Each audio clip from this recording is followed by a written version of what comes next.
Hola, hola, hola. Lo que vamos a hacer hoy es repasar rápidamente lo que hicimos la clase del 16, que muchos no fueron. Quienes fueron se pueden skip esta clase.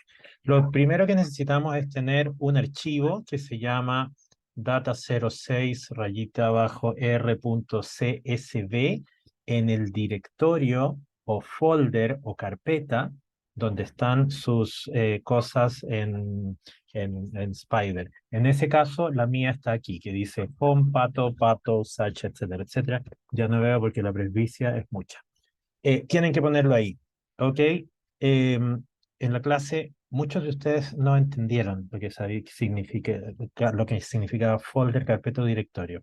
Eso es algo que van a tener que resolver rápidamente ustedes, ¿ya? ¿Qué significa eso y dónde está? Es la carpeta donde están guardando los archivos. Ahí tiene que estar ese archivo que está en el módulo. Ok, entonces lo que vamos a hacer aquí es en las líneas 9 y 10 lo que hemos hecho habitualmente. En la línea 11 vamos a traer estas funciones que llamamos findPix y estas otras que eventualmente nos van a servir.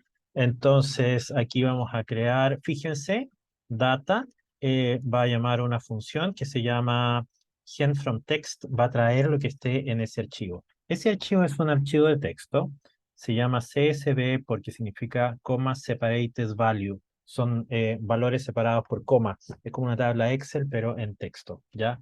Quien delimita es la coma, obviamente. Bueno, no es tan obvio, pero en este caso es así. ¿Ya?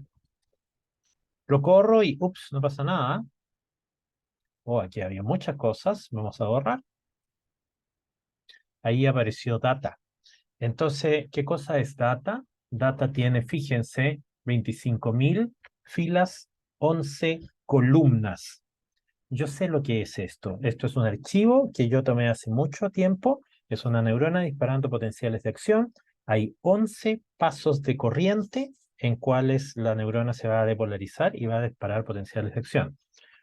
Ok, quiero verlo, quiero verlo. ¿Cómo haría esto? Mi enfoque más naive a esto sería este. Fíjense, nada más que data. Y vamos a ver qué es lo que hace. ¿Algo pasó? Algo pasó, no sé qué pasó. Ahí está.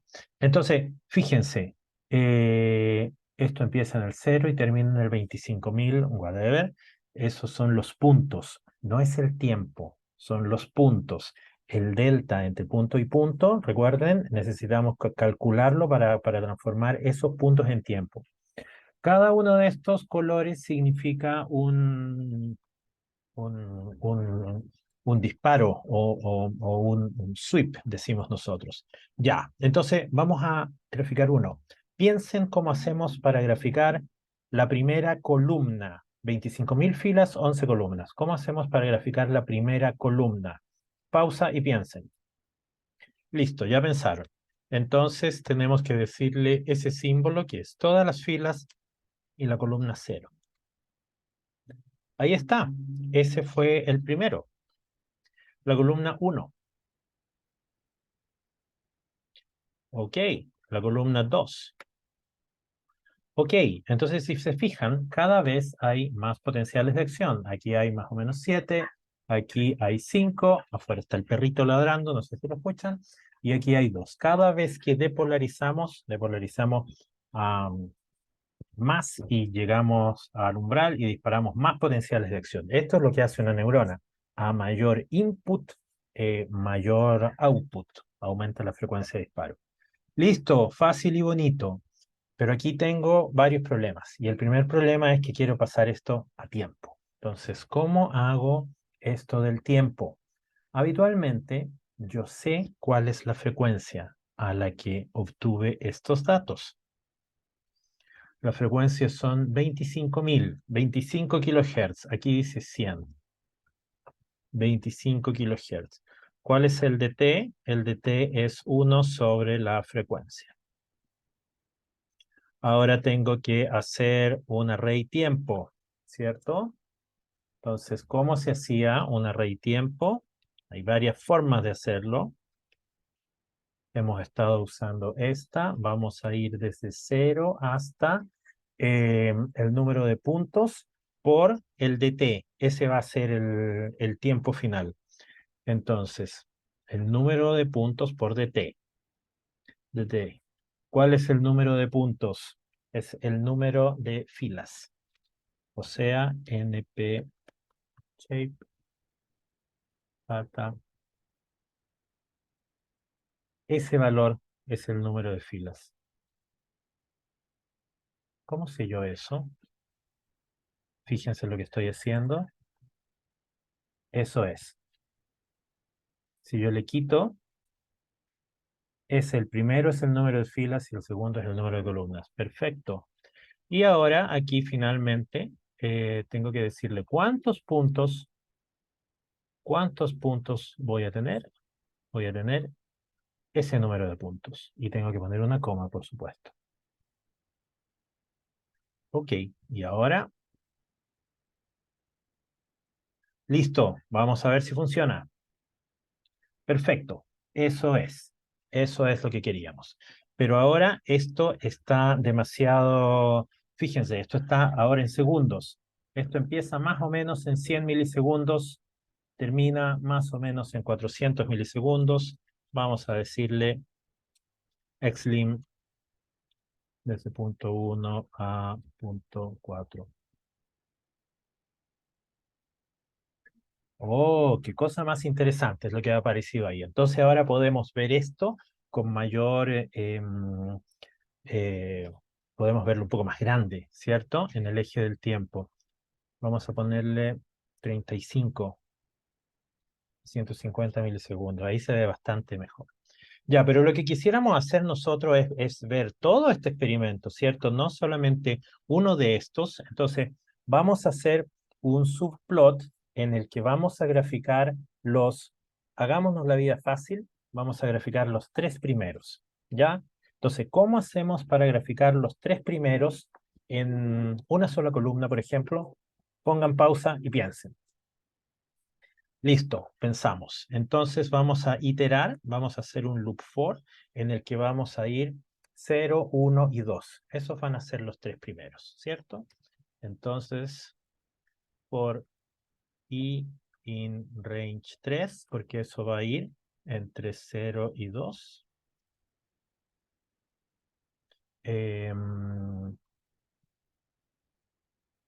Data i. Y ahora tenemos que decir el subplot. PLT, lo estoy haciendo un poco rápido porque ustedes ya saben estas cosas. PLT subplot. Vamos a decirle tres filas, una columna, y este gráfico va a ser el I+1 porque si subplot no entiende ceros. Entonces hay que decirle I+1. Ok, qué interesante. Vamos a ponerle un poco, está feo, ¿cierto? Está feo. Vamos a ponerle un poco de que se vea más bonito. Y como esto es al ojo, le voy a tirar para el lado 6, para arriba 9. Vamos a ver qué es lo que pasa. Vamos a achicar esto.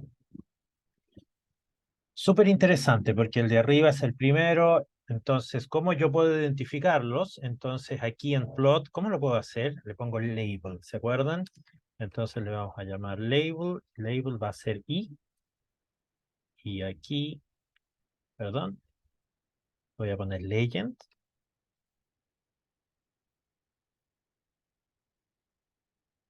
Vamos a ver si funciona. Entonces, fíjense, aquí nos dice que es el sweep, así le decimos nosotros, el trazo 0, el trazo 1, el trazo 2, etcétera, etcétera. ¿Cómo hacemos para obtener todos los trazos? Son 11, porque se acuerdan que yo les dije que eran 11 columnas. Aquí nos lo dice, 25.806 filas, 11 columnas. Entonces, ¿cómo hacemos para ver todos? Estamos viendo 3. ¿Cómo hacemos para ver 11? ¿Qué tipo de subplot le vamos a decir? Aprieten pausa y piensen. Ok, ya pensaron. Perfecto, entonces vamos a hacer 3 por 4, 12, ¿cierto? Fácil y bonito. Entonces tenemos que hacer 12 subplots. En verdad, 11 subplots. Entonces vamos a decirle que haga 11. Vamos a decirle 3 filas, 4 columnas. Y aquí va a ir el I+1. Yo creo que aquí está bien. Probablemente esto deba ser algo más grande, como 9 y 9. Vamos a ver qué pasa.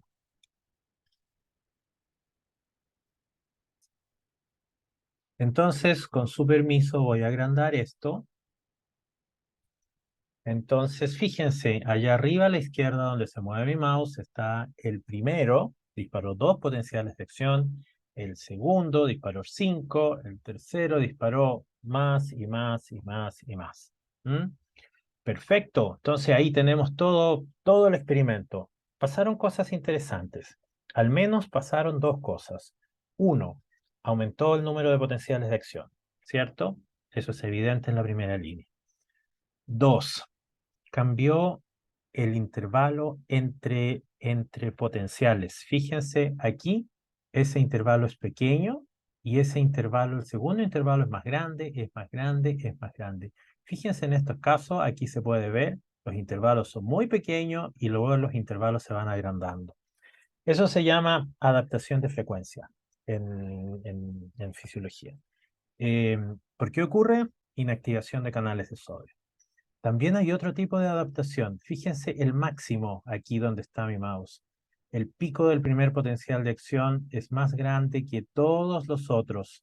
¿Mm? Aquí hay una vuelta, ¿se dan cuenta? Se vuelve a agrandar un poco y se vuelve a achicar. Esto también es adaptación, adaptación de amplitud.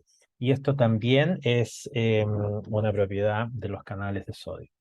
Entonces, ¿cómo hago para contar el número de potenciales de acción que hay aquí? Lo que yo quisiera es contar automáticamente cuántos hay. Ok, ahora ustedes tienen que pensar y luego pausa, pensar y luego lo hacemos.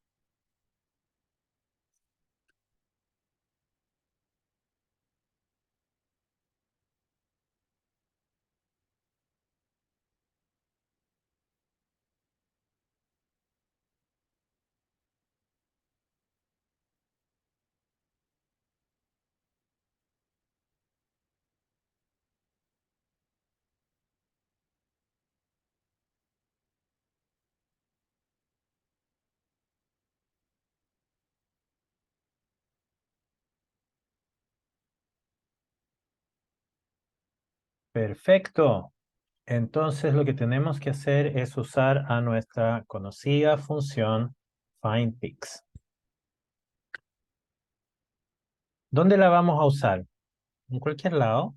Habitualmente yo pongo aquí en orden, no sé qué hice. Ok, ahí volvió a la normalidad. Voy a achicar un poco esto. Aquí voy a poner la función findPix. Dentro del loop. Y al tiro nos vamos a ir a buscar los pics en el loop. Ya la tenía desde antes. Entonces, fíjense, esta función, como ustedes ya saben, entrega dos arrays. El primer array son los pics, las posiciones en número de posición, no en tiempo. ¿Ok? La segunda, de verdad, no me acuerdo qué era, así que le puse CC. Ahí está, findPix. Entonces le vamos a decir que esa es el array en el que vamos a operar. Efectivamente, este es el array que vamos a operar, es exactamente el mismo. La altura va a ser 0, ¿ok? Vamos a ver si eso se cumple o no se cumple. Va a ser un problema, podría ser un problema. Listo. ¿Ok? Va a encontrar los pics. ¿Y qué ahora qué hago? Habitualmente cuando uno no sabe qué hacer, es bueno hacer un print. Entonces, vamos a ver qué información nos va a dar esto. Entonces, fíjense, nos dio, la primera vez nos dio esos dos valores, la siguiente vez son 5 valores, es el número de potenciales de acción. ¿Qué son esos valores? Esos valores son los números de puntos. Los números de punto. Ok, Entonces ahora tengo que usar esos números de puntos para poner una bolita roja, como hemos hecho habitualmente, en cada uno de los potenciales de acción. Vamos a comentar esta y ahora vamos a poner una bolita roja. Entonces, pensar cómo vamos a poner una bola roja en cada uno de los pics. Aprieten pausa y pensar. Listo, ya pensamos. Entonces lo que hay que hacer es llamar a la función plot. Aquí vamos a poner el tiempo, pero solo los puntos que nos interesan. ¿Y cuáles son? Son el array pics. Esos son los tiempos. ¿Cómo sé que que esos son los tiempos? Ustedes podrían dudar de mí. ¿Está bien? Entonces, antes de hacer un plot y que no entendamos lo que está pasando, le vamos a decir que haga un print de esto y ahora que haga un print de, vamos a ver si lo puse bien, y después que printe una rayita, perfecto. Entonces va a imprimir pics, que son los números de puntos, y time pics, que deberían ser los tiempos. Vamos a ver si eso es verdad. Entonces, vamos, son muchos numeritos como pueden ver. Ahí está, arriba los números de puntos, abajo esos valores en segundos. Esos valores tienen sentido porque van entre 100 y 300 y ahí sabemos que van que es lo que estamos graficando, porque aquí le dijimos que graficara en ese rango. Okidoki, estamos listos. Eh, Ese es el eje X, el tiempo. ¿Cuál es el eje Y? El eje Y es data. ¿Qué filas? Esas filas. ¿Qué columnas? Esa columna. Cada vez vamos a ir graficando una nueva columna. 0, 1, 2. Un punto rojo. Ok.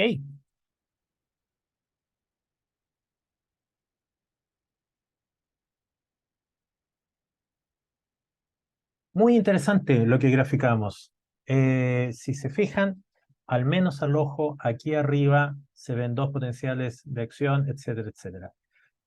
¿Cómo sabemos que están todos? ¿Cómo sabemos que no calculó, que no detectó otros potenciales de acción? Bueno, hay varias formas medias al ojímetro de saber eso. Ustedes saben que ese valor es sumamente importante. Entonces, si nosotros bajamos este valor a menos 0.04, por ejemplo, 0.4 está por aquí, fíjense, ahí debería encontrar muchos puntos. ¿Se fijan? Encontró muchísimos puntos. Entonces, una cosa es que uno hace es cambiar ese valor. Ahora lo aumenté. Ok, pero fíjense, aquí encontró este valor. Y probablemente ningún electrofisiólogo va a aceptar que ese es un potencial de acción. Yo tampoco creo que sea, yo creo que es la carga del condensador. Entonces, tenemos que ponerle un valor que sea más grande. Ahí está. Ok. ¿Hay otra forma de hacerlo? Sí, hay otra forma de hacerlo. También es al ojímetro. Vamos a agrandar esta figura. ¿Dónde está? Le vamos a decir que en lugar de ser 3 filas y 4, le vamos a decir que sea una fila con, perdón, una columna con 11 filas.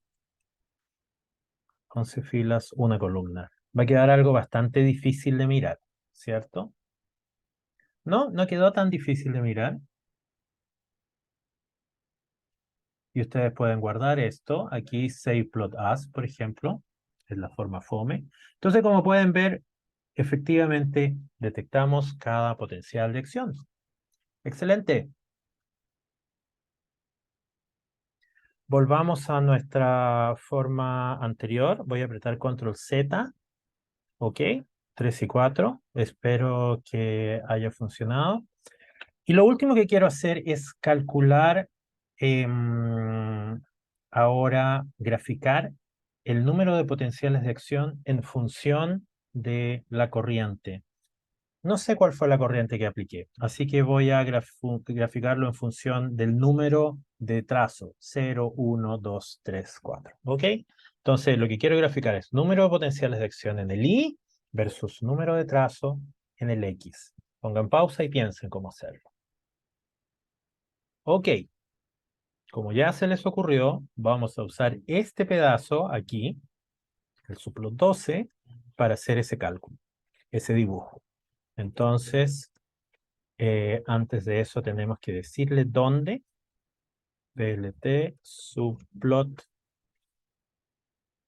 3, 4, 12.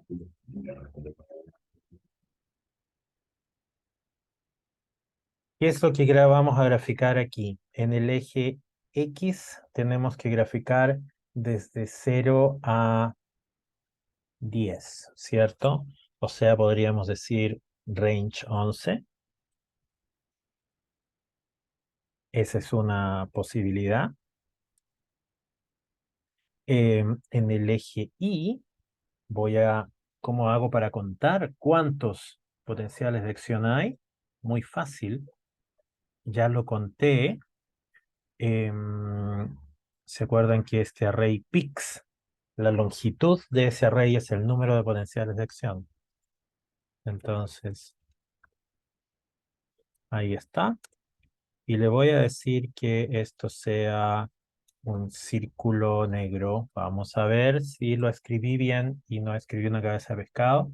Escribí una cabeza de pescado, efectivamente. Vamos a ver por qué. Probablemente no le gusta esto y hay que decirle list.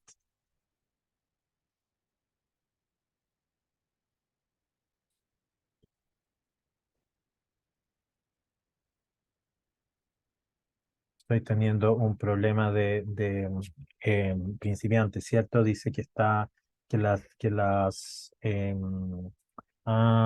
ok, ok, ok. Ya, ya, ya, ya. Ya. Lo que está pasando es que yo no estoy guardando el número de potenciales de acción. No estoy guardando ese valor pix. Entonces tengo que guardarlo. Me voy a inventar aquí una lista que se llame numpix, una lista vacía, y cada vez que generemos esto, voy a añadir ese valor a esta lista. Entonces, numpix, no sé si hemos visto esto en este curso, pero el método append, cuando uno tiene un array o una variable y le pone punto, una función, eso se llama método. Entonces, usando el método append, le vamos a añadir a esa lista y le vamos a añadir len pix. Eh, entonces, fíjense, para que ustedes se den cuenta, yo voy a hacer que print numpix. Y esto de aquí abajo lo voy a comentar. Entonces, cada vez va a imprimir en la consola ese valor. La primera vez no va a estar vacío y ahí lo va a ir poblando. Vamos a ver si funciona mi ejemplo. Funcionó. Entonces, fíjense, la primera vez 2, la segunda vez le añadió un 5, después le añadió un 8, le añadió un 10, etcétera, etcétera. En cada loop le fue añadiendo cosas. Perfecto, estamos listos. Sin miedo al éxito ahora. Entonces, ok, entonces vamos a quitarle esto, porque este no era el problema. Y ahora eso. Ah, y esto se llama numpix. Ok.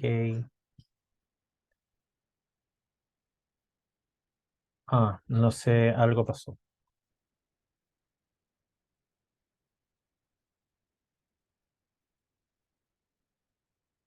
Ahí está.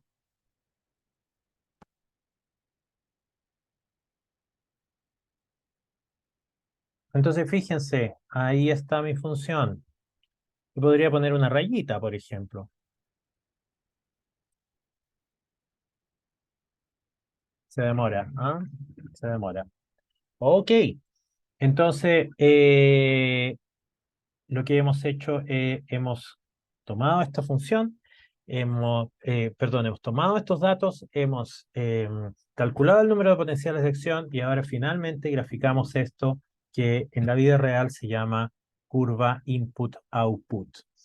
Ese es el resumen de lo que hicimos la clase del 16.